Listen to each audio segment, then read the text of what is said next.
Okay sir.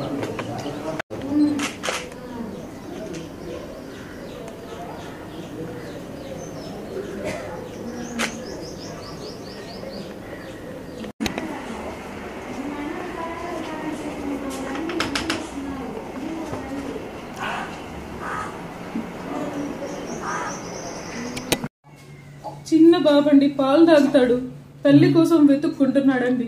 నేను పెద్దమ్మనని తెలుసు, నా దగ్గరకు వస్తాడు, అమ్మ కోసం ఇల్లంతా వెతుకుతాడండి. పాలు తాగే పిల్లోడిని చూసి కూడా వాడికి కనికరం రాలేదండి. అంత క్రూరమైన మనస్తత్వం గలవాడిని వదిలిపెట్టొచ్చండి? వీడి భవిష్యత్తు ఏంటండి? ఎవరు చూసుకోవాలి? మేమందరం జాగ్రత్తగా పెంచుకున్న తల్లి లేని లోటు ఎవరు తీరుస్తారండి? పైగా అతని కిరాతకమైన మనస్తత్వం ఏంటంటే, బాబుని కానీ అమ్మాయిని కానీ మా దగ్గరికి రాకూడదు, వాడు ఓర్చుకోలేడు.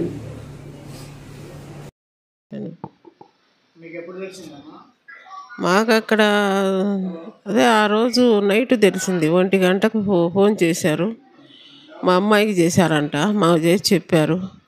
ఆ టైంలోనే లేచి మేము అక్కడ చీమకుర్తిలో ఉన్నాము, ఏదో పని ఉండి వెళ్ళాము. అక్కడ ఫోన్ వచ్చింది. అక్కడ నుంచి ఇంటికి వచ్చేసాము.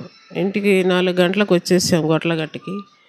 అక్కడి నుంచి బయలుదేరి ఇంకా హైదరాబాద్ వచ్చేసాం. వినంగానే ఇక్కడికి వచ్చేసాము. అందరం వచ్చి తెల్లారింది, 9 అయింది వచ్చేసరికి. అమ్మాయి దగ్గరికి చూద్దాము అని పోతే చూపించలేదు. ఆ పాటికే పోలీసులు తీసుకొచ్చారు, మాకు చూపించలేదు. వాళ్ళు అవి ఇవి రాసుకొని వాళ్ళ పని అంతా అయ్యేసరికి సాయంకాలం అయింది. మా అల్లుడు అమ్మాయి ఉన్నారు, వాళ్ళు ఇల్లు చూశారు. ఇంకా వాళ్ళు మాకు ఇవ్వలేదు అమ్మాయిని. ఆ నైట్కు వాళ్ళు చేయాల్సింది చేసి నైట్కి ఇచ్చారు. నైట్కి ఇస్తే తీసుకొని మా ఊరికి వెళ్ళాము. ఆఖరి చూపులు అమ్మాయిని చూసుకునే దానికి కూడా లేదు నాకు. అసలు మేము వచ్చిన దాకా అమ్మాయిని అక్కడ ఎందుకు ఉంచలేదు? ఉంచాలి కదా, తల్లిదండ్రి వచ్చి అమ్మాయిని చూసుకోవద్దా? ఉంచకుండా తీసుకెళ్ళారు. మాకు వెంటనన్నా చూపించలేదు. అప్పుడు మాకు అమ్మాయి లేకుండా చేసింది ఆ దుర్మార్గుడు. ఇన్నాళ్ళు చాక్కున్న పిల్లను మాకు లేకుండా చేశాడు. వాడికి తల్లి అక్క అందరు ఉన్నారే, వాళ్ళకి ఇలాంటివి జరిగితే కదా వాడికి ఆ బాధ అర్థమయ్యేది.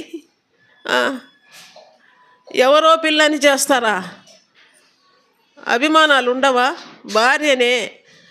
అసలు మనం వేరే ఎవరినైనా కానీ విరోధినైనా ఇలా చేయగలుగుతామా? నువ్వు భార్యని ఎట్లా చేస్తావు? ఇట్లా చేతులు ఎట్లా వస్తాయి? ఒక కోపంతో ఒక పోటు వేసినా కానీ నువ్వు అంతలోకి చేతులు వణుకుతాయి, చూసి భయం అవుతుంది. నీకు అక్కడికైనా కానీ దయగలుగుతుంది. అది లేకుండా కిరాతకంగా అన్నిసార్లు పొడుస్తావా? నువ్వు ఎంత రాక్షసుడివైతే అసలు మనుషులో పుట్టాడా వాడు?